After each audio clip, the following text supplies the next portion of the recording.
ከኢንተር ሚላንና ከአርሰናል ጨዋታ መጀመር አስቀድሞ የማንቸስተር ሲቲ ንብረት የሆነውና ያሁኑ የኢንተር ሚላን ተከላካይ አካንጂ እንዲህ ሲል ነበር የማይንድ ጌም ለመጫወት የሞከረው። አርሰናል የአውሮፓ ምርጡ ቡድን አይደለም፣ የአውሮፓ ምርጡ ቡድን ባየር ሚኒክ ነው ሲል አካንጂ ተደመጠ። ይህ አስተያየት ግን ከፉከራነት የዘለለ ትርጉም አልነበረውም። መድፈኞቹ አርሰናሎች አካንጂ ይህንን በተናገረ በሰዓታት ውስጥ ኢንተር ሚላንን በሜዳው ሳንሴሮ 3 ነጥብ ቀምተው ከ7 ጨዋታ 7ቱንም በማሸነፍ በአሁኑ ሰዓት የአውሮፓ ምርጦች መሆናቸውን አስመስክረዋል። የአርሰናሉ አሰልጣኝ ሚኬል አርቴታ የእሁዱን የማንቸስተር ዩናይትድ ወሳኝ ጨዋታ ታሳቢ በማድረግ እንደ ማጋሌሽ እና ቪክተር ዮኬሬሽ ያሉ ወሳኝ ተጫዋቾችን ያሳረፈ ሲሆን በሜዳ ላይም ምርጥ ብቃቱን በማሳየት የጣሊያኑን ክለብ በሜዳው አፈራርሶታል። ውጤቱን ተከትሎም አርሰናል ወደ 16ቱ ጥሎ ማለፍ መግባቱን ያረጋገጠ የመጀመሪያው ክለብ ሆኗል። ጨዋታው እንዴት ነበር? አርቴታ ይዞት የገባው የጨዋታ አቀራረብ በምን ያህል የብቃት ጥግ ኢንተር ሚላንን ሊያንበረክክ ቻለ? ኢንተር ሚላኖችስ አባካኝነታቸው ከምን የመጣ ነው? አርቴታ ለቀጣዩ የማንቸስተር ዩናይትድ ወሳኝ ጨዋታ በጥቂት ቀናት ውስጥ ክለቡን በምን መልኩ ያዘጋጃል? እነዚህንና ሌሎች ጉዳዮችን እስከ ቪዲዮ መጨረሻ ድረስ ከኛ ጋር አብራችሁ ከቆያችሁ የምንነግራችሁ ይሆናል። ሰላም ጤና ይስጥልን። የተወደዳችሁና የተከበራችሁ ውድ የቻናላችን ተከታታዮች እንዴት ናችሁልን? እግዚአብሔር ይመስገን እኔ በጣም ደህና ነኝ። የምትገኙት አራዳ ሜዳ ኦፊሻል የዩቲዩብ ገጻችን ላይ ነው። ዘንድሮ እግዚአብሔር ቢፈቅድ 100,000 ሰብስክራይበር የመግባት እቅድ ይዘን እየሰራ እንገኛለን። ይህንንም ከፈጣሪ ቀጥሎ እናንተን ይዘን እናሳካዋለን ብለን ተስፋ እናደርጋለን። እናም ይህንን ፕሮግራም የምትከታተሉ አድማጭ ተመልካቾቻችን ቻናሉን ሰብስክራይብ በማድረግና የሮል ምልክቷን በመጫን የቻናላችን ቤተሰቦች እንድትሆኑ የአክብሮት ግብዣችን ነው። እንዲሁም ደግሞ ዩቲዩብ ፕሮግራሙን ሌሎች እግር ኳስ ተመልካቾችና ለአዳዲስ ሰብስክራይበሮች እንዲያደርሰው እንዲሁም ፕሮግራሙ ቫይራል እንዲወጣ የእናንተ በብዛት ላይክ ማድረግ እጅግ በጣም ያስፈልጋል። እናም ይህ ፕሮግራም ቢያንስ በትንሹ 500 ላይክ እንዲኖረው እንፈልጋለን። ለእናንተ የ3 ሰከንድ ስራ ነው። ፕሮግራሙን ላይክ በማድረግ አሁኑኑ ጀምሩት። የአራዳ ሜዳ ኮሜንታተር ተስፋወርቅ ሉልሰገድ አብሬያችሁ ቆይታ አደርጋለሁ። የኢንተር ሚላንንና የአርሰናልን የ7ኛ ሳምንት የቻምፒየንስ ሊግ ጨዋታ ዳሰሳ ወደ እናንተ ይዤላችሁ መጥቻለሁ። አርሰናል እንግዲህ ከሜዳው ውጪ ወደ ጣሊያን ተጉዞ በሳንሴሮ ኢንተር ሚላንን 3-1 በሆነ ውጤት በማሸነፍ ወደ 16ቱ ጥሎ ማለፉን ያረጋገጠ ቀዳሚው ክለብ መሆኑን አረጋግጧል ማለት ነው። አርሰናል እንግዲህ ከ7 በማሸነፍ ምናልባትም በዚህ ውድድር ዓመት የትኛውም ክለብ ያላደረገውን አስገራሚ ውጤታማነት ማስመዝገብ የቻለ ክለብ ሆኗል። እንግዲህ አርሰናል በዘንድሮ የውድድር ዓመት አሁን ይህንን ጨዋታ ሲያከናውን 33ኛ የጨዋታ መርሃ ግብሩን ያከናወነው። ነገር ግን በአርሰናሎች በኩል የተመለከትነው ነገር እጅግ በጣም የሚያስገርም የሜዳ ላይ ፐርፎርማንሳቸው እጅግ በጣም የተለየ እና ደግሞ እዚህ ሜዳ ላይ ከባድ የሆነውንም ነገር አርሰናሎች አድርገው የወጡበት የጨዋታ ምሽት ሆኗል ማለት ነው። እንደምታውቁት ኢንተር ሚላን በጣም ከባድ ቡድን ነው። በተለይ በመከላከሉ ረገድ ጠንካራ መዋቅርን የሚከተል ከዚህ በተጨማሪ በቆሙ ኳሶች ላይ እጅግ በጣም ጠንካራ የሆነ ቡድን እና ደግሞ ለተጋጣሚው ስፔሶችን በቀላሉ የማይሰጥ እና ደግሞ በሚያጠቁበት ጊዜ አስፈሪ ማጥቃታቸውን ሜዳ ላይ እንደሚያሳዩ ይታወቃል። እና አርሰናል እንግዲህ እነዚህን ሁሉ ነገሮች ተቋቁሞ ነው በዚህ ጨዋታ ላይ ወሳኝ የሆነውን 3 ነጥብ ይዞ በመውጣት ወደ ቀጣዩ ዙር ማለፉን ያረጋገጠው። ይህ ጨዋታ ለሁለቱም ክለቦች የተለየ መልክ ነበረው። ምክንያቱም አርሰናል ይህንን ጨዋታ ቢያሸንፍም የተለየ ነገር አይፈጠርም፣ ቢሸነፍም አቻ ቢወጣም የተለየ የሚፈጠር አዲስ ነገር አይኖርም። ጠዋት በነበረኝ ፕሮግራም ላይ እንደነገርኳችሁ አውቶማቲካሊ አርሰናል ወደ ቀጣዩ ዙር ማለፉን አረጋግጧል እንደኔ እይታ። ምክንያቱም የሚቀሩት የነበሩት 2 ጨዋታዎች ነበሩ። ከኢንተር ሚላን ጋር እንኳን አቻ ቢወጣ ወይም ነጥብ ቢጥል ቀጣይ የሚገጥመው በውድድሩ ላይ በጣም ደካማ የሆነውን ካይራት አልማቲን ነው እና አርሰናል ካይራት አልማቲን በቀላሉ ያሸንፋል ተብሎ ነው የሚጠበቀውና የማለፉ ነገር ብዙም ጥርጣሬ ውስጥ የገባ ጉዳይ አልነበረም። ከዚህ በተጨማሪ ደግሞ ኢንተር ሚላንን ስንመለከት ለኢንተር ሚላን ግን የጨዋታው አስፈላጊነት ከአርሰናልም በተቃራኒ ነበር። ምክንያቱም ኢንተር ሚላን ወደ ቀጣዩ ዙር ለማለፍ የ16ቱ ጥሎ ማለፍ ዙርን ለመቀላቀል የግድ ይህንን ጨዋታ ማሸነፍ አለበት። ምክንያቱም ቀጣዩም ጨዋታ በጣም ከባድ የጨዋታ ምሽትን ነው ከቦሩሲያ ዶርትመንድ ጋር በሚኖረው ጨዋታ ላይ ክለቡ የሚያሳልፈው። ስለዚህ ይህንን ጨዋታ ማሸነፍ፣ ከዚህ ጨዋታ ነጥብ ይዞ መውጣት ለኢንተርናዚዮናሌ ወይም ደግሞ ለኢንተር ሚላን እጅግ በጣም አስፈላጊ ነበር። አርቴታ ግን የፊታችን እሁድ ከማንቸስተር ዩናይትድ ጋር በፕሪሚየር ሊጉ ወሳኝ የሆነውን ጨዋታ ያከናውናል። ምናልባትም በውድድር ዓመቱ አርሰናል ከሚያደርጋቸው ወይም እስካሁን ካደረጋቸው ወሳኝ ጨዋታዎች መካከል አንዱን ነው በኤምሬትስ ስታዲየም ማንቸስተር ዩናይትድን በመግጠም የሚያከናውነው። ስለዚህ ለዛ ጨዋታ ምን ያክል ተጫዋቾችን ያሳርፋል፣ የትኞቹ ተጫዋቾችንስ በቋሚነት ይጠቀማል የሚለው ጉዳይ እጅግ በጣም አነጋጋሪ ነበረ። ቀደም ሲል ከጨዋታው ፊት በነበረኝ የቀጥታ ስርጭት ፕሮግራም ላይ እንደተናገርኩት አርቴታ የተወሰኑ ተጫዋቾችን በቋሚነት ከሚጠቀማቸው ተጫዋቾች የተወሰኑትን አሳርፈው ነው ወደ ሜዳ የገባው። ለምሳሌ ዳቪድ ራያን በቋሚነት አርቴታ ሲጠቀም፣ ነገር ግን ማጋሌሽን ተጣዋቂ ወንበር ላይ አስቀምጦ በሱ ምትክ ወጣቱንና በቅርቡ ከጉዳት የተመለሰውን ክሪስቲያን ሞስኩዌራን ነው በዚህ ጨዋታ ላይ አርቴታ በቋሚነት ያስጀመረው፣ ከሳሊባም ጋር የተጫዋች እንዲጣመር ያደረገው። በእርግጥ በኋላ ላይ ማጋሌሽ ተቀይሮ እንዲገባ አድርጓል አርቴታ። እንዲሁ ደግሞ ቲምበር ወደ ቀኝ መስመር የተመለሰበት የጨዋታ ምሽት ነበር። ለሁለት ተከታታይ ጨዋታዎች ያክል ከኖቲንጋም ፎረስት እንዲሁ ደግሞ ከቼልሲ ጋር በተደረገው የካራባው ካፕ ጨዋታ ላይ ጁሪየን ቲምበር ወደ ግራ መስመር ወጥቶ ነበር ሲጫወት የነበረው።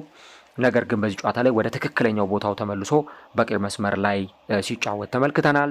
እንዲሁ ደግሞ ቤን ዋይት በዚህ ጨዋታ ላይ እረፍት ተሰጥቶታል። በቀጣዩ ጨዋታ ላይ በእርግጠኝነት መነግራችሁ ተጫዋቹ በቋሚነት ሲጀምር ልንመለከተው እንችላለን። ሉዊስ ስኬሊ በግራው መስመር ላይ ሲጫወት አይተናል። የመሃል ሜዳውን አርቴታ በደንብ ሮቴት አድርጎታል።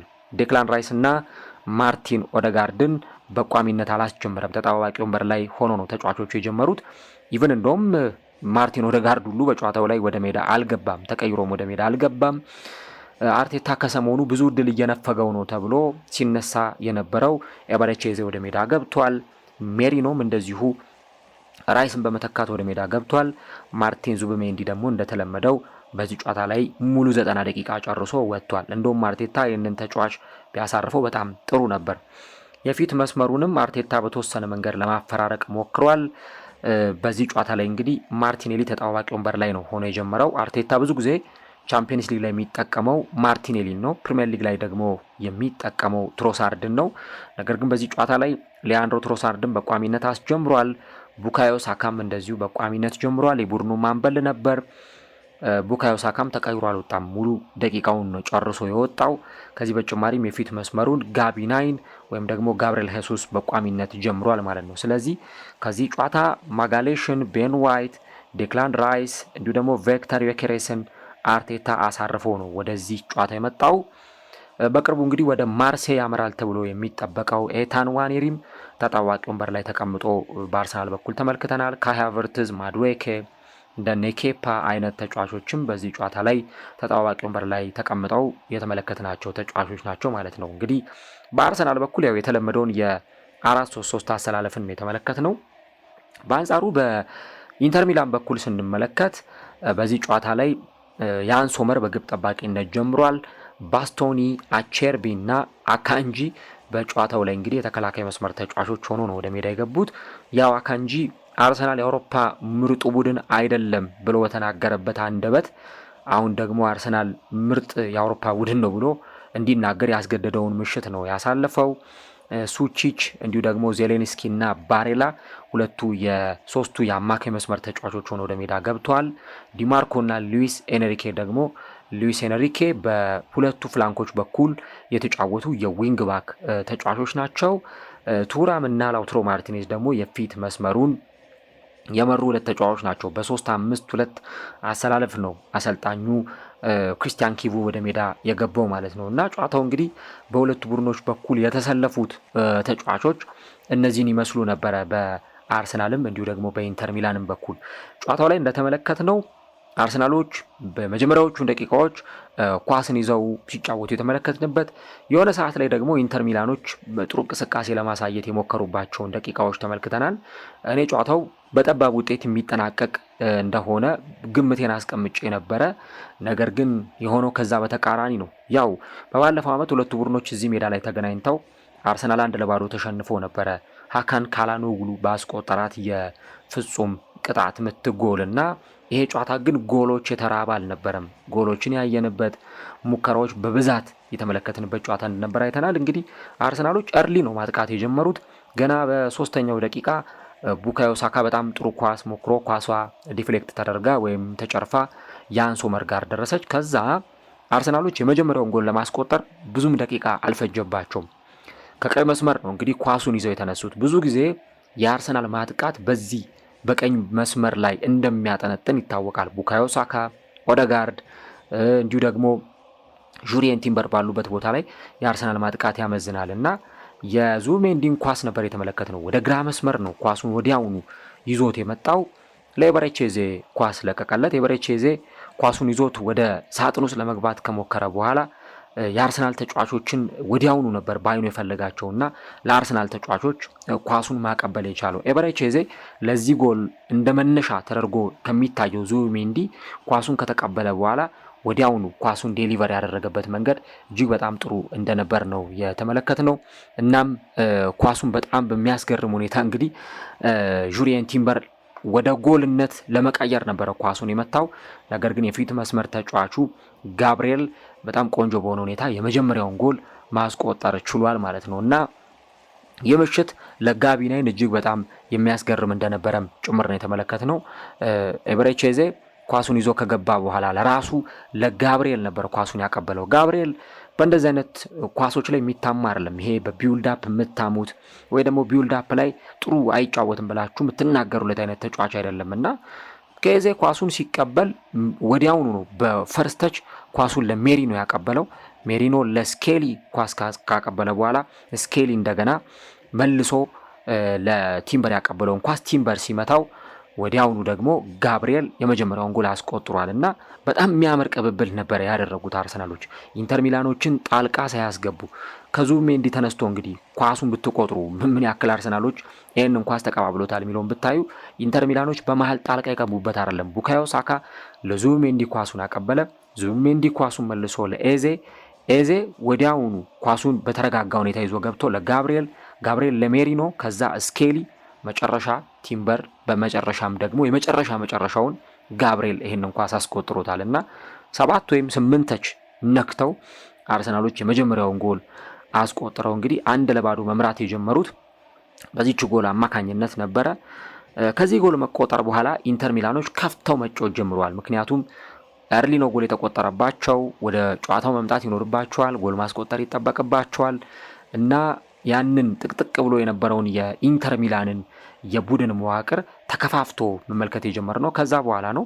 ኢንተር ሚላኖችም በጣም በጥሩ ቢውልዳፕ ነው ኳሱን ይዞ የገቡትና በስኬሊና በሞስኩዌራ መካከል ነው ኳሱን ይዞ የገቡት። በተለይም ደግሞ ቱራም ለዚህች ጎል መቆጠር እንደ አንድ ምክንያት የሚጠቀስ ተጫዋች ነው። በቀኙ መስመር ላይ በአርሰናል ደግሞ የግራ መስመር ብዙ ጥያቄ በሚነሳበት በተለይ ካላፊዮሪና ፔሮ ሂንካፔ ከተጎዱ በኋላ የአርሰናል የግራ መስመር ብዙ ጥያቄ የተነሳበት፣ አርቴታም ደግሞ እዛ ቦታ ላይ ቲምበርን ሲያጫውት የተመለከት እንገኛለን እና ኳሱ እንግዲህ ከኢንተር ሚላን የግራ መስመር ወደ ቀኝ መስመር ነው ሺፍት ያደረገው። በስኬሊና በሞስኩዌራ መካከል ኳሱን ይዞ ገባ እና ግን ኳሱን ይዞ ሲገባ ይሄ ወዲያውኑ ኳሱን አላገኘውም ነበር እና እንደምንም ሊያስጥለው ሞከረ። ሞስኩዌራ ወደቀ፣ እንደገና መልሶ ተነሳ። ከዛ በኋላ ግን የተተፋውን ኳስ የአርሰናል ተከላካዮች በደንብ ክሊር ያላደረጉትን ኳስ ነው ወደ ግብነት የቀየሩትና ኒኮሎ ባሬላ ኳሱን ሲመታው ያ ኳስ ብሎክ ተደረገ። ዙቢሜንዲም ኳሱን ክሊር ማድረግ ወይም ደግሞ ኳሱን ማራቅ አልቻለም። ገና ኳሱን ለማስጣል እየተጠጋ በነበረበት ጊዜ በጨዋታው ላይ እንግዲህ ያንን ኳስ ክሮኤሺያዊው ፔታር ሱቺች ያቻነቷን ጎል ለኢንተር ሚላን አስቆጥሮ ጨዋታው 1-1 እንዲጠናቀቅ 1-1 እንዲቀጥል አድርጓል እና እዛው ሳጥን ውስጥ ዲዋ ላይ ነው ኳሷን የመታት። በጣም በሚገርም ሁኔታ ኳሱን በውስጥ እግሩ ደገፍ አድርጎ ነው መረቡ ላይ በጣም ጉልበት ሰጥቶ ያንን ኳስ የመታውና ጨዋታው 1-1 እንዲቀጥል ያደረገው። አርሰናሎች ከዛ በኋላ ማጥቃታቸውን የተሻለ አድርገው ቀጥሏል። በተለይም ያቻነት ጎል ከተቆጠረ በኋላ እነሱም ጎል ለማስቆጠር እንደውም ጎሉ ከተቆጠረ በኋላ ካያችሁ ጋብሪኤል ቡድኑን ለማነሳሳት ይሞክር ነበረ። ተነሱ፣ እናስቆጥራለን፣ ወደ ጨዋታው እንመለሳለን አይነት ነገሮችን ሲናገር ነበር። ግን ኢንተር ሚላኖች በዚህ መሃል ደግሞ አባካኝነታቸውን ተመልክተናል። ለምሳሌ 26ኛው ደቂቃ ላይ በጣም ያለቀለት የምትሉትን ኳስ ማርከስ ቱራም አብክኗል። ኢንተር ሚላኖች በዚህ ጨዋታ ላይ በአርሰናል የነበረውን ብልጫን እናነሳለን። አርሰናል በጣም ጠንካራ የሆነ እንቅስቃሴውን ሲያሳይ ነበረ። የአርሰናል እንቅስቃሴ መከላከሉም ማጥቃቱም ባላንስድ በሆነ ሁኔታ ጠንካራ ቢሆንም የኢንተር ሚላኖች አባካኝነት ግን በዚህ ጨዋታ ላይ የተመለከትነው ነበርና ቱራም ይህንን ኳስ አባከነ። ይህንን ኳስ ካባከነ ከ3 ደቂቃ በኋላ ነው አርሰናል ጎል ያስቆጠረው። ይሄም ጎል ሲቆጠር ከማዕዘን ምት የተሻገረ ኳስ ነው። አሁንም አርሰናል በሴት ፒስ በቃ ያለውን አቅም በሙሉ ጥግ ድረስ እያሳየ ነው የሚገኘውና አንዳንድ ተጋጣሚዎች ናቸው የአርሰናልን የቆሙ ኳሶች ማክሸፍ የቻሉት። ከዛ በስተቀር ግን በተለይ ደግሞ ሌሎቹ ክለቦች የአርሰናልን ሴት ፒሶች መቆጣጠር አቅቷቸው እንዲህ ዋጋ ሲከፍሉና ሲቀጡ ተመልክተናልና ቡካዮ ሳካም እንግዲህ ያንን የማዕዘን ምት በተለመደው ሁኔታ ነበር በጣም ባስገራሚ ሁኔታ ያሻማው። ያንን ኳስ ሊያንድሮ ትሮሳርድ በግንባሩ ገጨ። በጣም በቀላሉ ጋብሪኤል ሄሱስ ኳሷን በግንባሩ ገጭቶ ለአርሰናል ሁለተኛዋን ጎል አስቆጥሯል ማለት ነው። ስለዚህ አርሰናል በኦፕን ፕሌይም ጎል ያስቆጥራል በክፍት ጨዋታ ማለት ነው።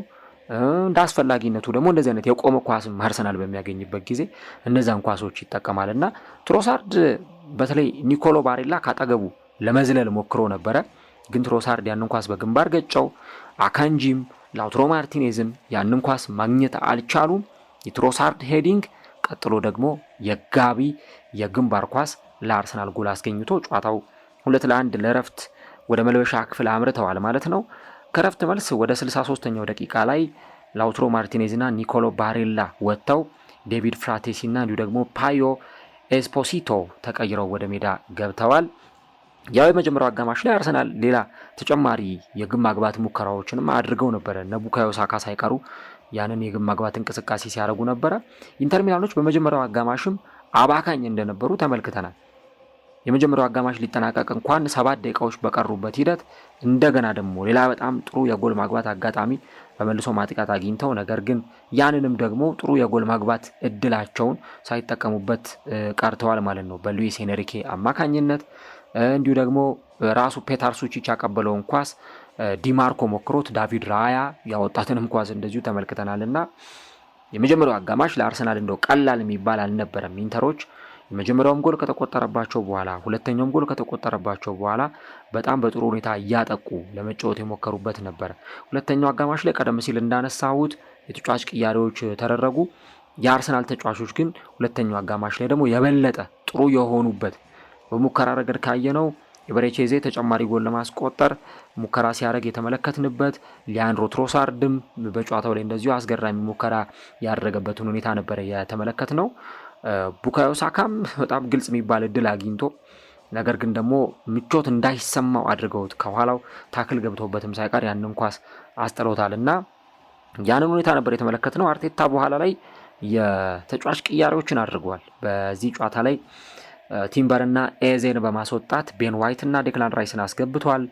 ሞስኩዌራን እንዲሁ ደግሞ ከዚህም በተጨማሪ ጋብሪኤልንና ትሮሳርድን በማስወጣት ማርቲኔሊን፣ ዩኬሬስንና ማጋሌሽን ወደ ሜዳ አስገብቷል ማለት ነው። መጨረሻ ላይ ደግሞ በ84ኛው ደቂቃ ላይ ቪክተር ዩኬሬስ 3ኛው ጎል ለአርሰናል አስቆጥሮ ጨዋታው 3-1 በሆነ ውጤት እንዲጠናቀቅ አስችሏል ማለት ነው። የቪክተር ዩኬሬስ ጎል በጣም በሚያምር ሁኔታ የተቆጠረና አርሰናሎች በምን አይነት መንገድ የሆነ ደቂቃ ላይ ምናልባት ደቂቃውን ማስታወሻ ደብተር ላይ ሳልጽፈው ሞመንቱ ወዲያውኑ አለፈ እንጂ በጣም የሚገርም የጨዋታ እንቅስቃሴን ስናይ ነበረ።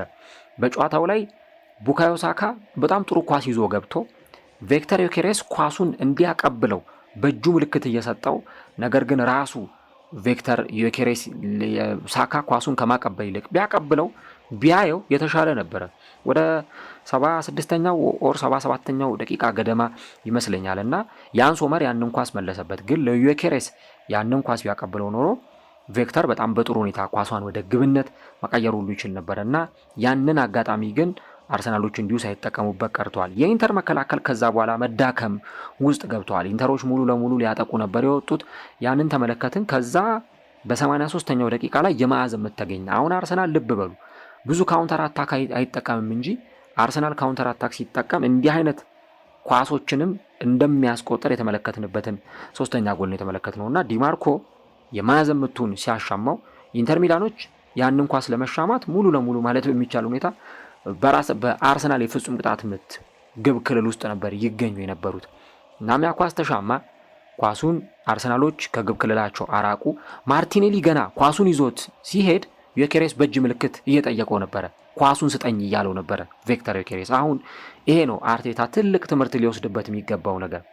እንዲህ አይነት ኳሶች ለዮኬሬስ መስጠት ምን ያክል ትርፋማ እንደሚያደርግ ነው። ዮኬሬስን በእንዲህ አይነት መንገድ አድሬስ ማድረግ ተጫዋቹ በቀላሉ ጎሎችን እንዲያስቆጥር እድል የሚሰጠው ነውና ዮኬሬስ ለምን ጎል አላስቆጠረም? ዮኬሬስ ለምን እንዲህ አላደረገም? ይኸው እንደዘነ ኳስ ዴሊቨር ይደረግለት እንጂ ከማስቆጠር ወደ ኋላ አይልምና እኔ ራሱ ቤቴ ሆኜ በቴሌቪዥን ስክሪን ጨዋታውን እየተመለከትኩኝ በቃ እንዲያቀብለው እያሰብኩ ነበር። በቃ ይሄን ኳስ ማቀበል አለበት ማርቲኔሊ እያልኩ ነበርና ትልቁን ጣጣውን የጨረሰለት ማርቲኔሊ ነው። በቃ ማዘመቱ ተሻማ፣ አርሰናሎች ኳሱን ተቆጣጠሩ። ዮኬሬስ ከተከላካይ ጀርባ እንዴት ነው የሮጠው? በምን ፍጥነት ነው ዮኬሬስስ የኢንተር ሚላን የግብ ክልል ላይ የደረሰው? በጣም የሚገርም ፍጥነት ነው የሮጠው እና እንደውም ጨዋታው ካለቀ በኋላ መላልሼ ቪዲዮን እያየሁት ነበረ ሲቢኤስ ስፖርት ላይ መላልሼ ቪዲዮን ወደ ኋላ እየመለስኩ እያየሁት ነበረና በጣም የሚያስገርም ሩጫ። ሳካም እኮ እየሮጠ ነው። ሳካን ሁሉ ቀደመው። 3 ተጫዋቾች ነበሩ። እነዛን ተጫዋቾችም ቀድሟቸው ነው የሄደው ቪክተር ዮኬሬስ እና ተጫዋቾቹን ቀድሟቸው ሄዶ ያንን ከማርቲኔሊ የተሻገረለትን በጣም ማርቲኔሊ ያሻገረው በቃ ፕሮግረሲቭ ፓስ ነው። 3-4 ተጫዋቾችን የሚያልፍ ኳስ ነው እና ኳሱን በደረቱ አበረደ። 2 ተከላካዮች አጠገቡ ነበሩ። ለሳካ ኳሱን አቀበለው። ሳካ ግን ኳሱን ማግኘት አልቻለም። ኳሱ ተረከዙ ላይ ነበር የቀረችው እና ኳሱ በድጋሚ ቪክተር ዮኬሬስ እግር ስር ነው የመጣው። እኔ በአርሰናል ከመጣ ቪክተር ዮኬሬስ ምርጥ ጎል ያስቆጠረው በዚች ጨዋታ ላይ ነው እና በጣም የሚያምር ፊኒሽንግ እና አጨራረስ ነው በቃ የተመለከት ነው። ይሄ ፕሌይስቴሽን ላይ ብዙ ሰዎች የሚያስቆጥሩት አይነት ጎል ነው እና ኳሷን በቃ ምንም አልተቆጣጠረም፣ አላበረደም፣ አላረጋጋትም፣ ኳሱን እግሩ ላይ አላስቀመጣትም። በቃ ልክ ሳካ ኳሱን በተረከዙ ጨረፍ እንዳደረገለት እዛው ዲዋ ላይ ነው ኳሷን ደገፍ አድርጎ 90 ዲግሪ ላይ ያስቀመጣትና የ84ኛው ደቂቃ ላይ የተቆጠረው ጎል ሙሉ ለሙሉ አርሰናልን አሸናፊ ያደረገ ኢንተር ሚላኖች ተስፋ ላይ ቀዝቃዛ ውሃ በረዶ የቸለሰ ጎል ነው ያስቆጠረውና ስለዚህች ጎልም እናወራለን ስለ ቪክተር ዮኬሬስ ስለ ጨዋታው እንቅስቃሴ እና ያን ተመልክተን እንግዲህ አርሰናል ጨዋታውን አሸንፈው በመውጣት ከ7-7 በማሸነፍ የአውሮፓ ቻምፒዮንስ ሊግ ቀዳሚው ቡድን ሆኖ ወደ ቀጣዩ ዙር ማለፉን ያረጋገጠ ቡድን ሆኗል።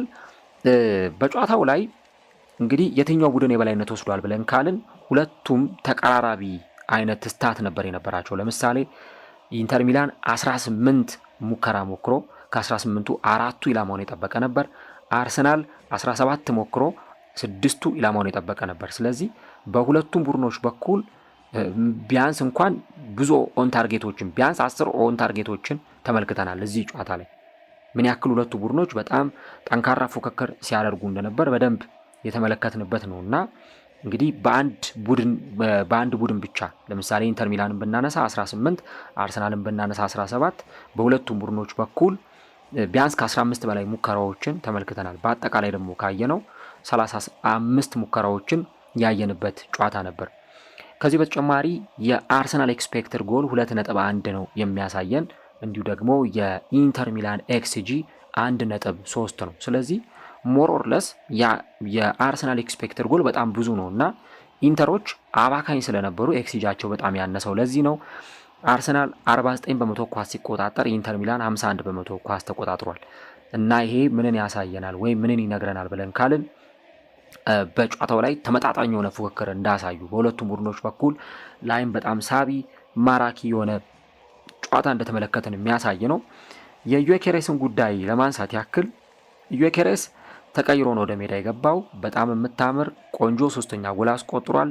ለኔ ግን ከጎሉ መቆጠርን ባሻገር ያደረገው ሩጫ፣ ፍጥነቱ፣ ቦታውን የያዘበት መንገድ፣ እነዛን ተከላካዮች በምን ፍጥነት ብዙ ጊዜ እንደዚህ አይነት ፍጥነቶችን የምናየው በነገራችሁ ላይ ቶፕ የሚባሉ አጥቂዎች ላይ ነው።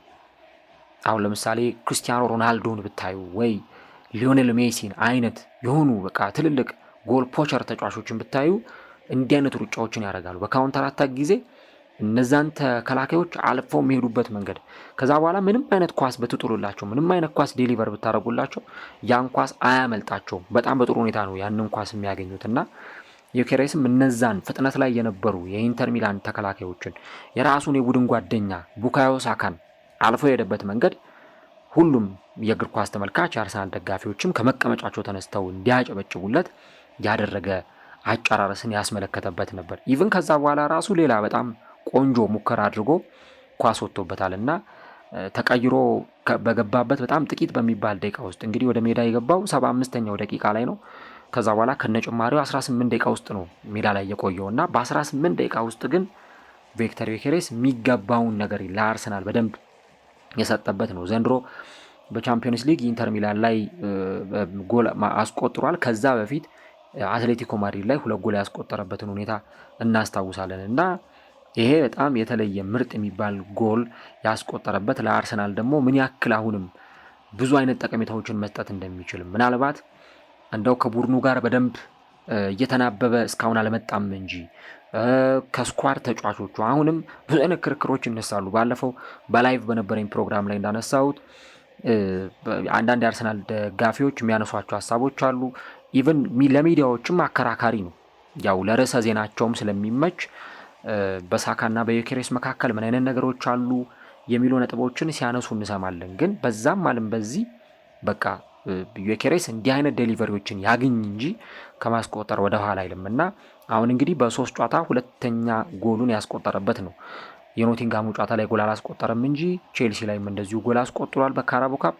አሁንም ደግሞ እንደገና በዚህ የቻምፒየንስ ሊግ ጨዋታ ደግሞ ኢንተር ሚላን ላይ ሶስተኛዋንና አርሰናል ማሸነፉን ያረጋገጠበትን ጎል አስቆጥሯልና የምፈልገው እንዲህ አይነት ነገሮችን ነው። አሁን የሚያሳየው ምልክት ዮኬሬስ እንደዚህ አይነት ጎሎችን ያስቆጥራል ብለን ካልን እንደዚህ አይነት ዴሊቨሪዎች ለምን አይቀርቡለትም? ቶሎ ወዲያው ለምን እንደዚህ አይነት ዴሊቨሪዎች አይሰጡትም? ያ ይሁን እንጂ ተጫዋቹ የማስቆጠር ችግር የለበትም።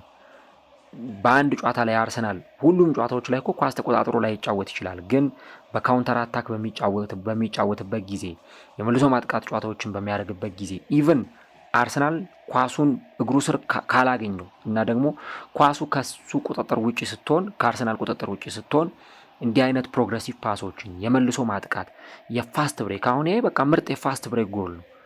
ኢንተሮች የማዕዘን ምት ታገኙ ያን የማዕዘን ምት ሳይጠቀሙበት ኳሱን አርሰናሎች በካውንተር አገኙት። ማርቲኔሊ አንድ እንደዚህ አይነት ጥቅሞችን ይሰጣል። እንደ ዙቢሜንዲ አይነት እንደዚህ አይነት ኳሶችን ዴሊቨር ያደርጋል እና ለዚህ ለቻምፒየንስ ሊግ ምሽት ደግሞ ምናልባት ቪክተር ዮኬሬስ አዲስ አይደለም። አምናም ማንቸስተር ሲቲ ላይ 3 ጎሎችን አስቆጥሮ ሃትሪክ እንደሰራ እናስታውሳለን እና ምናልባት እንዲህ አይነት ነገሮችን ካገኘ ተጫዋቹ ሉዝ እንደማያደርግ በደንብ ያሳየበት ነው ማለት ይቻላል። እንደውም አንድ ቦታ ላይ ለተጫዋቾች የተሰጠውን ሬት ወይም ደግሞ ከ10 የተሰጣቸውን ቁጥር ስመለከት ቪክተር ዮኬሬስ ተቀይሮ በገባባት በዛች ጥቂት ደቂቃ ባሳየው ፐርፎርማንስ 6 ከ10 ነው የተሰጠው። ሙሉ ደቂቃ ደግሞ ቢቆይ ያስቡት ምን ያክል ፐርፎርማንስ ሊያሳይ እንደሚችል እና እጅግ በጣም የተለየ ነው። አሁን አርቴታ ሁሉም አጥቂዎቹ በጥሩ ሁኔታ ላይ ይገኛሉ። ቪክተር ዮኬሬስ አለ፣ ጋብርኤል አለ፣ ዛሬ 2 ጎሎችን አስቆጥሯል። ለሱም በጣም የተለየ ነበረ። ቢያንስ በጨዋታው ላይ 9 ከ10 የሚያሰጥ ምርጥ ፐርፎርማንስ አሳይቷል። እንደውም የዚህን ተጫዋች ሬቲንግ ስመለከት 9.3 ነው የተሰጠውና በጣም ጥሩ ፐርፎርማንስ አሳይቷል። ገና የካይ ሃቨርትዝ ጉልበት አልተነካም እና አርሰናል ለዋንጫ በሚያደርገው ጉዞ የነዚህን ተጫዋቾች አገልግሎት በደንብ በሰፊው እያገኘ መሆኑ ለዋንጫ ለቻምፒየንስ ሊግ ለካራቦ ካፕ እንዲሁም ለኤፍኤ ካፕ እና ለፕሪሚየር ሊግ የዋንጫ ጉዞዎቹ በደንብ የሚጠቅመው ነው እና ዮኬሬስ በዚህ ጨዋታ ላይ በደንብ ከሌሎች ተጫዋቾች ጋርም እየተጣመረ ቢቀጥል ከነ ዴክላን ራይስ ከራሱ ከቡካዮ ሳካ ስፔሻሊ ከቡካዮ ሳካ ጋር በደንብ ተግባብተው ሜዳ ላይ እየተናበቡ ቢጫወቱ ከዚህም በላይ ብዙ ነገሮችን ማድረግ እንደሚችሉ የሚያሳይ እንቅስቃሴን የተመለከተ ነው ማለት ይቻላል። ሌላው ግን የጋብርኤልን ጉዳይ ደግሞ አለማንሳት አይቻልም። በቃ ጋብርኤል አሁን ከጉዳት ከተመለሰ በኋላ በደንብ ጎል አስቆጣሪ ተጫዋች መሆኑን እየተመለከትን እንገኛለን። በቃ ቢያንስ የሆኑ ጨዋታዎች ላይ ለአርሰናል ሰርቭ ማድረግ አርሰናልን በደንብ ለዛ ነገር መጥቀም የሚችል ተጫዋች መሆኑን አሳይቶናል። እንግዲህ የወልቭሱ ጨዋታ ላይ ተጫዋቹን እንዳያችሁት ያቺ ሁለተኛዋ ጎል ስትቆጠር ምንም እንኳን ኳሷ በኦን ጎል ወይም ደግሞ ራስ ላይ በተቆጠረው ጎል ትመዝገብ እንጂ ተጫዋቹ ግን በጣም ግሩም የሆነ ለጎሏ መቆጠር ትልቅ ምክንያት የሆነውን ስራ የሰራው ይኸው ተጫዋች እንደነበረ እናስታውሳለን።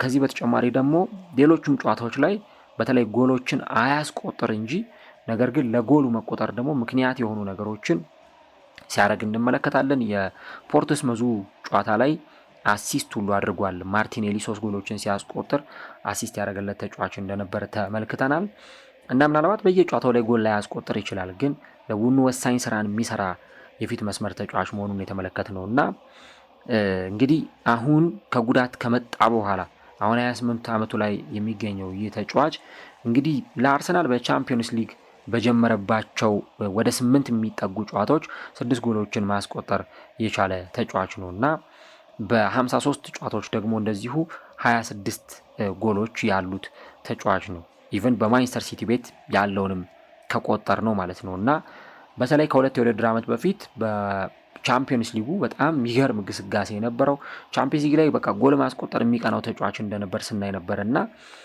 አሁን የፊታችን እሁድ ለሚደረገው የማንቸስተር ሲቲው ጨዋታ ለማንቸስተር ዩናይትዱ ጨዋታ በጣም ይቅርታ የዚህ ተጫዋች ዴሊቨሪዎች የጎል ማግባት እንቅስቃሴዎች ቢልድ አፖቹ እጅግ በጣም የተለዩ መሆናቸውን እናነሳለን እና ጋብርኤል ማውን በጥሩ ፊትነስ ወደ ጨዋታ መመለሱ ለአርሰናሎች እጅግ በጣም የሚያስደስት ነው። ጨዋታው ላይ ሃትሪክ ቢሰራ ደግሞ የበለጠ ያምርለት ነበረ። ያውም ወደ ጣሊያን መጥቶ ሳንሴሮ ላይ እንደዚህ ሃትሪክ ሰርቶ መውጣት በጣም የተለየ ስሜትን ይሰጠዋል ተጫዋቹ እና ጎል ማስቆጠርም ኮንፊደንሱ በጣም ትልቅ ነው። አሁን አርሰናል 3-1 ነው ጨዋታውን ያሸነፈው። ሶስቱም ጎሎች የተቆጠሩት በፊት መስመር ተጫዋቾች ነው። ሁለቱን ጋብርኤል አስቆጠረ፣ አንዱን ጎል ደግሞ ሌላኛው የፊት መስመር ተጫዋች ቪክተር ዮኬሬስ አስቆጠረ እና የአርሰናል የፊት መስመር ተጫዋቾች አሁን በጣም ይሄ ስለታማ የአንበሳ ጥርስ ይዘው ሜዳ ላይ እየገቡ እንዳሉ የትኛውንም ቡድን ሰባብረው ለመጣል አሸንፈው ለመውጣት የሚያስችል ቁመናና አቅም ላይ እንደሚገኙ እየተመለከትን እንገኛለን። ሌላው ግን እዚህ ጨዋታ ላይ ሳናነሳ ማናልፈው አንድ ጉዳይ አለ። ይሄ ጉዳይ ደግሞ ምንድን ነው የሚለውን እንመለከተዋለን። ነገር ግን እዚህ ድረስ ከመጣችሁ ፕሮግራማችንን ወዳችሁታል ማለት ነው እና ይህንን ፕሮግራም ላይክ ካላደረጋችሁ የ3 ሰከንድ ፋታ ውሰዱና ፕሮግራሙን ላይክ አድርጋችሁ ቀጥሉ። እናም ላይክ አድርጋችሁ እንዲሁ ደግሞ ሰብስክራይብ አድርጋችሁ ስለምትከታተሉን እጅግ አድርገን ከልብ እናመሰግናለን። ላይኩ ሳይረሳ ወደ ጨዋታው ሌላኛው ወሳኝ ክፍል ስናቀና የአርሰናልን የሴት ፒስ ጉዳይ እናገኛለን። እንግዲህ አርሰናል በየአመቱ በቃ ሴት ፒሱ ከአመት ወደ አመት ከሳምንት ወደ ሳምንት ከጨዋታ ወደ ጨዋታ የበለጠ እንደ ወይን እየጣፈጠ ምናልባት አንዳንድ ጨዋታዎች አሉ እንደ ኖቲንግሃም አይነቱ ጨዋታ ወይ እንደ ሊቨርፑል አይነት ጨዋታ አርሰናል የማዕዘን ምቶችን የማይጠቀምባቸው ወይ ብዙ የማዕዘን ምቶችን የማያገኝባቸው ጨዋታዎች ይኖራሉ እንጂ ከዛ በስተቀር ግን የአርሰናል የማዕዘን ምት እጅግ በጣም የሚገርም ነው። ኢንተር ሚላኖች በዚህ ጨዋታ ላይ አርሰናሎችን በዞናል ማርኪንግ ወይም ደግሞ በጋራ ያንን የአርሰናል የሴት ፒስ አጠቃቀም ለማክሸፍ ነበረ ሙከራ ሲያደርጉ የነበረው እና የኢንተር ሚላን እያንዳንዱ ተጫዋቾች የአርሰናልን ተጫዋቾች እዛው ፍጹም ቅጣት ምት ግብ ክልል ውስጥ ማርክ ለማድረግ ሞክረዋል። 9 የሚጠጉ ተጫዋቾች በፍጹም ቅጣት ምት ግብ ክልል ውስጥ ነበሩ የኢንተር ሚላን ተጫዋቾች። ነገር ግን እነዚህ ሁሉ ተጫዋቾች ያንን የማዕዘን ምት ኳስ ለማግኘት ወይም ደግሞ ለማስጣል አልቻሉም። የማዕዘን ምቱ ኳስ እንግዲህ ሲሻማ ሁሉም ማለት ይቻላል ተጠቅጥቀው የጎሉ መስመር ላይ ነበሩ። እዛች 6 ያርድ ርቀት ላይ ቆሞ ነበር። በቃ ያ ኳስ በጣም አደገኛ ሊሆን እንደሚችል ያውቃሉ። ስለዚህ በዛ አይነት መንገድ ያንን ኳስ ለመጠቀም ነበረ ሲሞክሩ የነበሩትና ከዚህ በተጨማሪ ከነዚህ ተጫዋቾች መካከል ከ9 ተጫዋቾች መካከል ወይ ደግሞ ከ10 ተጫዋቾች መካከል 8ቱ እዛው ስፔሶችን እየተከላከሉ ነበር የቆዩት። ለምሳሌ አሌሳንድሮ ባስቶኒ ብትመለከቱት ባክ ፖስት ላይ የቆመ ተጫዋች ነበር።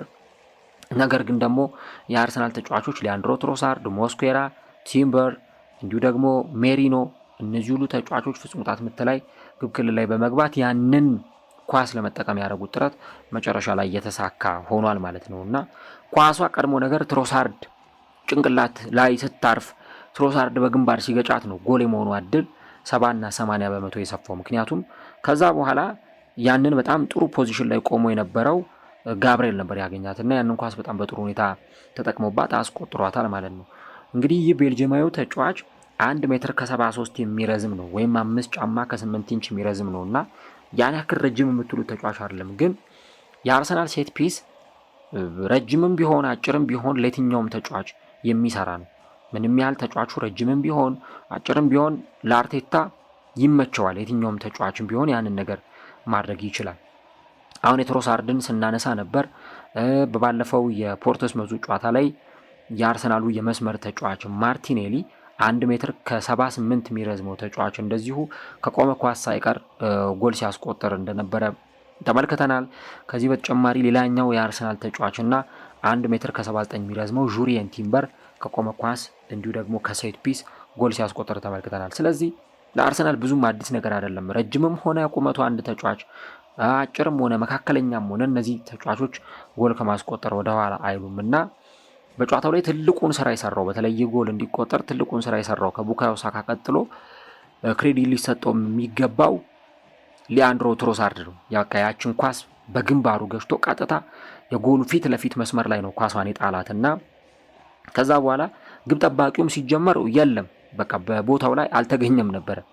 ኦልሞስት መረብ ውስጥ የመግባት ያህል እዛው ጫፉ ላይ በጣም ባጣበበበት አንግል የመረቡ ጫፍ ላይ ቆሞ ነበር የነበረውና ምናልባት የሆነ ተጫዋች በእጁ ካላወጣው በስተቀር ይህንን ኳስ ለማውጣት እጅግ በጣም ከባድ ነበር የነበረው። ጋብርኤልም ይህንን ኳስ አስቆጥሮ በጨዋታው ላይ መድፈኞቹ ጎል እንዲያገኙ አድርጓልና የአርሰናልን ሴት ፒስ አሁንም ክለቦች እስካልተቋቋሙት ድረስ የአርሰናልን የቆሙ ኳሶች ረጃጅም የቅጣት ምቶች ተጫዋቾች የሚቆሙበትን አቋቋም በተመለከተ ያንን ለማስቆም እስካልቻሉ ድረስ ተጋጣሚዎች ዋጋ መክፈላቸው እንደማይቀር ነው እየተመለከትን የምንገኘው።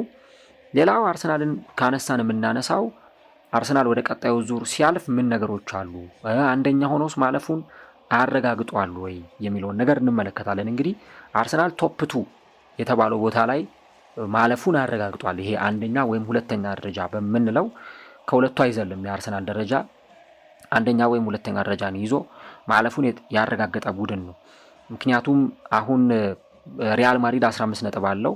ከሪያል ማድሪድ ጋር እንኳን ተራርቋል። አርሰናልና ሪያል ማድሪድ የ6 ነጥብ ልዩነት አላቸው። ሪያል ማድሪድ ቀጣዩን ጨዋታ አሸንፈው እንኳን አርሰናል ቢሸነፍ 18 ነጥብ ነው የሚሆነውና ያ የሚሆን አይነት ነገር አይደለም። ነገር ግን ባየር ሚዩኒክ አንድ ቀሪ ጨዋታ አለው። እሱን ጨዋታ ረቡዕ ያከናውናል። ከሁኒየን ሴንት ጊሎስ ጋር ነው ይህንን ጨዋታ የሚያከናውነው። ባየር ሚዩኒክ ይህንን ጨዋታ የሚያሸንፍ ከሆነ ከአርሰናል ጋር ያለው የነጥብ ልዩነት እንደገና መልሶ የሚጠብ ይሆናል። ወደ 3 መልሶ ዝቅ ይላል። አርሰናል አንደኛ ሆኖ ለማለፍ ማቲማቲካሊ ከቀጣዩ የካይራት አልማቲ ጨዋታ 1 ነጥብ ይዞ መውጣት በቂው ነው። ያንን ነገር ካደረገ አርሰናል አንደኛ ሆኖ ያልፋል። እኔ በበኩሌ ምንም ይሄ ጥያቄ ያለው ነገር አይደለም። እኔ እንደኔ እይታ አርሰናል አንደኛ ሆኖ አልፏል። ምንም የሚያጠያይቅ ነገር አይደለም። ኢቭን በዛ ጨዋታ ላይ እንኳን ቢሸነፍና ባየር ሚዩኒክ እንኳን እንደው ቢያሸንፍ ብላችሁ እንኳን ብታስቡ ሄድ ቱ ሄድ እኮ አርሰናል ነው ያንን ጨዋታ ያሸነፈው ባየር ሚዩኒክንና ያን ነገር ከግምት ውስጥ እናስገባለን። ከዛ ስለ ንጹህ ጎልም ካወራን አርሰናል ነው ከባየር ሚዩኒክ በላይ ብዙ ንጹህ ጎል ያለው። አርሰናል 18 ንጹህ ጎል አለው፣ ባየር ሚዩኒክ 11 ንጹህ ጎል አለው። ስለዚህ ያው ማቲማቲካሊ ሂሳባዊ በምንለው ስሌት ወይም በሂሳባዊ ቀመሩ ካየነው ያው እስከ መጨረሻው ድረስ እንጠብቃለን ሊሉ ይችላሉ። ግን ለኔ አርሰናል አንደኛ ሆኖ ነው ያለፈው። ምንም ከዚህ በኋላ የተለየ ነገር ስለማይፈጠር ያው እግር ኳስ ነው፣ የሚፈጠረው ነገር አይታወቅም። ቀጣይ ሳምንት ከካይራት አልማቲ ጋር ብለን ካላልን በስተቀር አርሰናል ከቀጣዩ ጨዋታ በፍጹም 1 ነጥብ ማግኘት ይከብደዋል ተብሎ አይታሰብም። ስለዚህ አርሰናል አንደኛ ሆኖ አልፏል። እንግዲህ አርሰናል ተመልከቱት፣ በቻምፒየንስ ሊግም አንደኛ፣ በፕሪሚየር ሊግም አንደኛ ሆኖ ነው እየዘለቀ የሚገኘውና አርሰናል በዚህ አሁን በተመለከትነው የቻምፒየንስ ሊግ ፐርፎርማንስ ያየነው ከሆነ በቃ ከ10 ከመቶ የሚያሰጥ የሚያስጨበጭብ ፐርፎርማንስ ነው ያሳየው። በቃ እንዲህ የአውሮፓ እግር ኳስን እንዲህ ዶሚኔት ማድረግ ይቻላል ወይ እስከሚባል ድረስ አርሰናል በደረጃ ያነሱትንም አልማራቸውም። በደረጃ ከሱ እኩል ይሆናሉ ተብሎ የሚጠበቁትንም ቡድኖች አልማራቸውም። በደረጃ ወይ ከአርሰናል ይበልጣሉ ተብሎ የሚጠበቁ ቡድኖችንም ከሱ ጋር በትከሻ ይለካካሉ የተባሉትን እነ ባየር ሚዩኒክን እነ ኢንተር ሚላንን ሳይቀር አርሰናል ምንም ሄሲቴሽን አላረገላቸውም። በቃ ማሸነፍና ማሸነፍ ብቻ ነውና እንግዲህ አርሰናል በዚህ ሁኔታው የሚቀጥል ከሆነ በተለይ 16ቱ ጥሎ ማለፍ ላይም የሚያገኘውም የትኛውም ቡድን ይሆን በዚህ አይነት ሁኔታው የሚቀጥል ከሆነ አርሰናል ቻምፒየንስ ሊግ ያንን በአርሰናል ታሪክ አግኝቶ የማያውቀው ነው የቻምፒየንስ ሊግ ዋንጫን ለማሸነፍ ትልቅ የሆነ ግብአት የሚሆነውን ነገር ሊያገኝ ይችላልና መድፈኞቹ አርሰናሎች ቻምፒየንስ ሊግ ላይ የተሳካ የ100% ሪካርድ ነው ይዘው እየቀጠሉ ያሉት። ምናልባት እንግዲህ ቀጣይ ደግሞ 8ኛውን ጨዋታ ካሸነፉ ምናልባትም በአርሰናል እግር ኳስ ክለብ ታሪክ ታይቶ በማይታወቅ ሁኔታ እንግዲህ ሁሉንም ጨዋታ በማሸነፍ ይሄ ምድብ ጨዋታ በምንለውም ወይም ደግሞ ሊግ ፌስ በምንለውም ረገድ ካየ ነው አርሰናል እነዚህን ሁሉ ጨዋታዎች በማሸነፍ እንግዲህ ሌላ አዲስ ሪከርድ ደግሞ የሚያስመዘግብ ነውና አርሰናልን እዚህ ቦታ ላይ የሚያስቆም ክለብ ጠፍቷል። ከትንሾቹ እስከ ትልልቆቹ ድረስ አርሰናልን የሚያስቆም አርሰናልን የሚገድብ ቡድን አልተገኘምና አርቴታ በአውሮፓ የሰራው ቡድን ለእንግሊዝ ብቻም ሳይሆን ለአውሮፓም እጅግ በጣም አስፈሪ እጅግ በጣም ጠንካራ ሆኖ ነው እየቀጠለ የሚገኘው። እንግዲህ 100% አርሰናል የማሸነፍ ሪከርዱን የማሸነፍ ጉዞውን እያስቀጠለ የሚገኝበትን የጨዋታ መርሃ ግብር እየተመለከትን ነው። አንድ ጨዋታ ይቀረዋል። እሱም ጨዋታ አይሆንም ተብሎ አይጠበቅም። እንግዲህ አርሰናል በውድድሩ ላይ በአጠቃላይ 20 ጎሎችን አስቆጥሯል። በአንጻሩ ደግሞ የተቆጠረበት 2 ጎል ብቻ ነውና እንግዲህ አርሰናል ምን አይነት ደረጃ ላይ እንዳለ ከምን አይነት ጥንካሬ ጋር ተመልሶ እንደመጣ በደንብ አድርጎ የሚያሳይ ነው። እንግዲህ ይህ ቻምፒየንስ ሊግ ለመድፈኞቹ አርሰናሎች እጅግ በጣም የተመቸና ሁሉም ነገር አሸወና ሆኖ በመልካም ሁኔታ ነው እየቀጠለ የሚገኘው ማለት ነው። የኢንተር ሚላንን ጉዳይ ግን በተወሰነ መንገድ ማንሳት ይጠበቅብናል። ያው ኢንተር ሚላን አሁን ከዚህ ጨዋታ ጋር አያይዘን ከተመለከት ነው የመከላከሉ ችግር ምናልባት በዚህ ጨዋታ ላይም ብቻም ሳይሆን በተወሰኑ የጨዋታ እንቅስቃሴዎችም ላይ ከዚህ ቀደም ያየ ነው። በመጀመሪያው አጋማሽ ደግሞ በደንብ ግልጽ ብሎ ሁሉም ነገር በገሃድ የወጣበትንም ጭምር ነው የተመለከትነው እና በተለይ ደግሞ የአርሰናል ተጫዋቾች ፕረስ በሚያደርጉበት ጊዜ በጣም ይቸገሩ ነበር። የአርሰናልን ፕሬሲንግ ለማስቆም በጣም ሲቸገሩ እንደነበር ተመልክተናል። ባሬላ የማርከስ ቱራም እና የላውትሮ ማርቲኔዝን ፕሬሲንግ የመጀመሪያውን ላይን የመጀመሪያውን መስመር ለመቀላቀል ይሞክር ነበር። ነገር ግን ደግሞ ያ አርሰናሎች በደንብ ፖዚሽናቸውን ተቆጣጥረው እንዳይጫወቱ ከማድረግ አንጻር የሆኑ አይነት ክፍተቶችን በአርሰናሎች ላይ ሲፈጠር እንደነበር ተመልክተናል። ግን ደግሞ እንደዛም ቢሆን ጎሎችን ከማስቆጠር አንጻር በጣም ደካማ ነበረ።